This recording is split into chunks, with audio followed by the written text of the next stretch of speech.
Situationships are bad. They tell me so these are all like that. That's all I have to say because this book is so toxic and it covers a lot of deep topic and it has depth and it has complexity. So I love you so go read Lego. 下季你咧，稍讲了那地震的 solution， the video 送给自己呢。Hi guys, welcome back to my channel. So this book talk normal people so the South Jam South largely popular, obviously a fiction, and there's also a series on Netflix. It's about two characters, Connell and Marianne so the teenager Connell so Marianne so so the main character teenager through the college that the teacher through years jam li ko yi thare sa bo no ai the de ma Marianne so the main ကလေးစက်ကကြတော့သူကပတ်စံရှိတယ် wealthy ဖြစ်တယ်ပေါ့နော်ကောင်းလေး Connell ကကြတော့သူက raised by a single mom and the twist is Connell ရဲ့အမေက also worked for Marianne's family. That's the twist. အဲ့လိုမျိုးလိုက်ဖြစ်ပေမဲ့ Connell ကကြတော့သူက high school မှာ popular kid ပေါ့နော် Marianne မိန်းကလေးကကြတော့ outcast လေး weirdo လေးပေါ့နော်ကျောင်းမှာလူတွေကသူ့ဖယ်ထားကြတယ်တိတ်မပေါင်းဘူး popular မဖြစ်ဘူးပေါ့နော်ပြောလို့ရင် popular မဖြစ်တဲ့အပြင်အလို weirdo ဆိုပြီးတော့လူတွေကတိတ်ပြီးတော့ပေါင်းတယ်မလုပ်ဘူးပေါ့နော် so one day Connell ကကမလေးရဲ့အိမ်မှာသူ့အမေကိုစောင့်နေတဲ့အချိန်မှာ they kiss which sort of led to them hooking up after school regularly. A lot of hook up lonely be men. Chama solution or they pretended not to know each other. Mati hands on it, but which is largely Connell's desire. Kaoliga Luti Macansena. Paolo Lesoro through the social status to honor Kalia popular Kamalia Widoli Soro through the Sasaigo, Luditi Dora Kajalushin, the Muji Pele Melo Kaliga Timiro. But then when they Connell he did something which made Marianne left college without saying goodbye. And then they sort of like met each other again. Trying to find his way to fit in and impress other people. Dynamic shift. So that's how the story started. South has stories that South Jame was actually quite interesting to read how the dynamic shifted and also young adult pilare a chema college they hook up again. It's a very toxic on and off dynamic because situationship throughout the whole book they never really had a relationship and to say that a relationship is understatement because they never really label anything about their connection, their relationship or not, because it's obviously more than a friendship because they hook up all the time, on and off. Like, hook up the relationship like they will not call each other boyfriend and girlfriend. It's sort of just like miscommunication, misunderstanding, and lack of communication but it just led to a whole other toxic relationship because it sort of reflects to what's going around in real life. Connell high school popular college he felt like a loner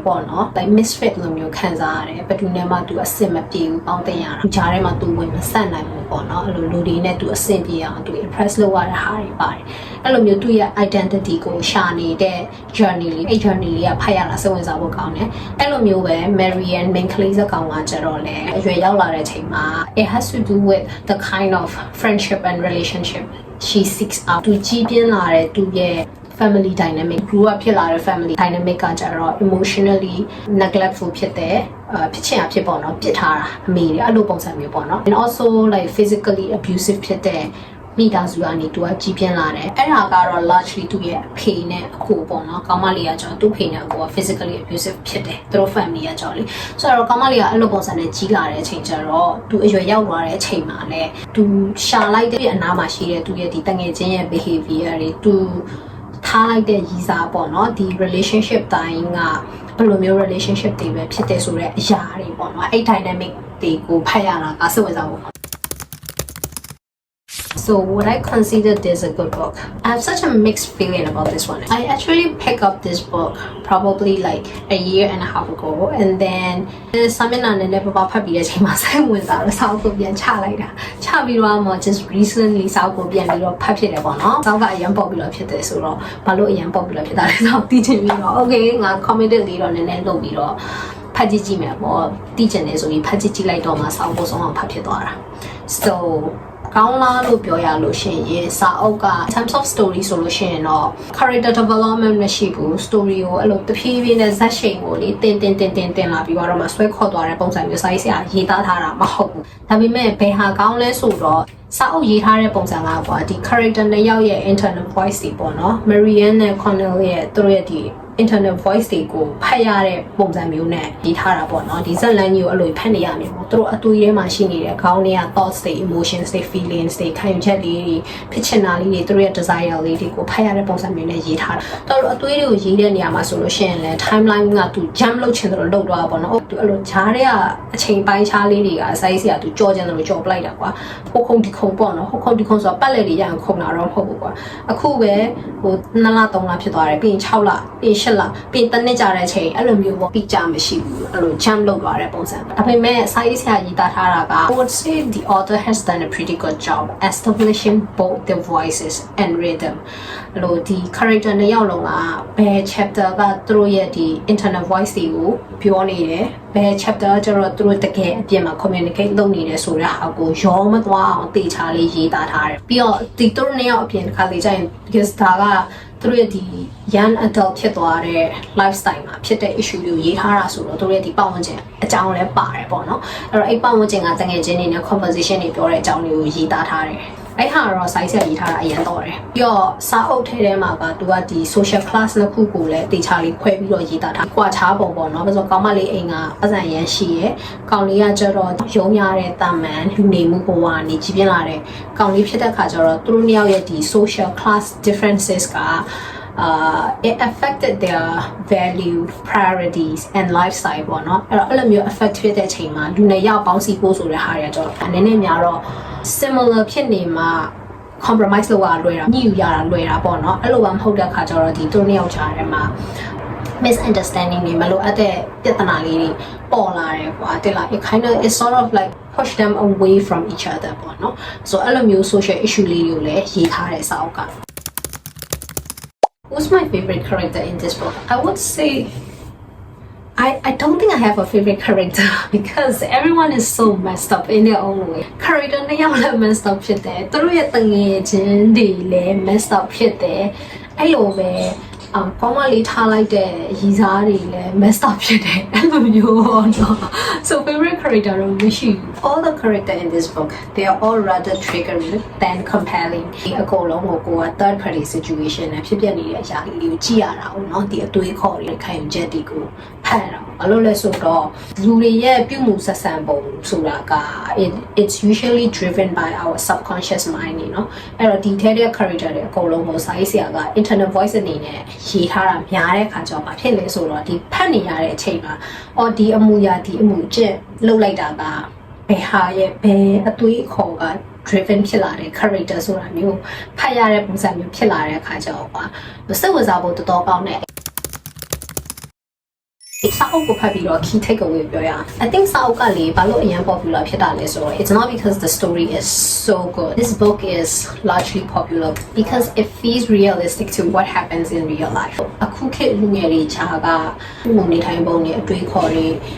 ပြီးတော့သူတို့ရဲ့ဒီ relationship issue တွေ social problems တွေပေါ့နော်အဲ့ဒါတွေကို touch on လုပ်ထားတဲ့စာအုပ်လို့ပြောရမယ် covers about depression domestic violence suicide and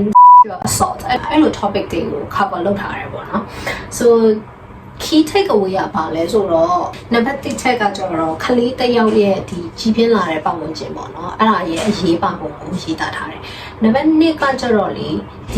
ဒီကလေးရဲ့ကြီးပြင်းလာတဲ့ environment ပတ်ဝန်းကျင် cycle အဲ့အပေါ်မှာမူတည်ပြီးတော့နောက်သူလူကြီးဖြစ်လာတဲ့အချိန်မှာသူဆုံးဖြတ်တဲ့သူ့ရဲ့ decision တွေကဘယ်လောက်အထိ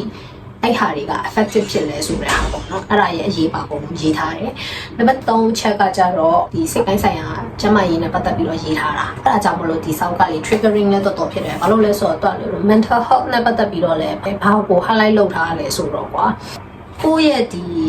စိတ်ကျန်းမာရေးပေါ့နော် mental health ကို daily မဟုတ်ဘူးဆိုရင်တော့အမြဲတမ်းပေါ့နော် consistently take care မလုပ်နေဘူးဆိုလို့ရှိရင်ကြာလာတဲ့အချိန်မှာ like all these issues you had in your mind like it could pile up ရမ်းကြာလာတဲ့အချိန်မှာ it could lead to a bigger issue ဆိုတဲ့ဟာမျိုးပေါ့နော်ဥပမာပြောရမယ်ဆိုလို့ရှိရင်ကွာဒီ mental health ကလည်းဘာနဲ့တူလဲဆိုတော့အခန်းထဲမှာရှိတဲ့အမိုက်ပုံထဲမှာကိုကအမိုက်ပြစ်တယ်ကွာတစ်ရက်ပြစ်တယ်နှစ်ရက်ပြစ်တယ်သုံးရက်ပြစ်တယ်အမိုက်တွေကပြစ်တာများရင်အမိုက်ကများလာအဲ့တော့အမိုက်ပုံပြလာတဲ့အချိန်မှာကိုကအမိုက်ကိုထိတ်ကောက်လုပ်ပြီးတော့မဖြစ်ဘူးဆိုလို့ရှိရင်အခန်းထဲမှာအမိုက်တွေပဲအများကြီးဖြစ်လာအဲ့တော့အဲ့အမိုက်ကြီးတွေကများလာတဲ့နေရာကိုကအမိုက်ကိုမရှင်းချင်တော့ဘူးကွာဘယ်အဆရှင်းရမှမသိခေါင်းတွေကချွတ်ချက်တွေခတ်လာပြီအမိုက်ကြီးကအနက်နေရလဲနဲနေအဲ့ခန်းထဲမှာကွာလည်းမနီတော့လည်းမရအောင်ဒါကိုယ့်ရဲ့ခန်းကြီးကဖြစ်နေတယ်နေထိုင်ရတာလည်းစိတ်တရားမောကျလာမယ်စိတ်တရားရှုပ်လာမယ် so that's the metaphor ပေါ့နော်အဲ့တော့ခေါင်းထဲမှာရှိတဲ့အောင်လဲ mental health ဆိုတာလေကိုယ်ခေါင်းထဲမှာရှိတဲ့အမိုက်ကိုကမစွန့်ပစ်လို့ရှိရင်ပေါ့နော် brain dumping လုပ်တယ်လို့ပါလို့ဆိုတာလေ it's the same thing ပေါ့နော်ကိုယ့်ရဲ့စိတ်ကိုအနောက်ရှက်ပေးနေတာဘာလဲ mental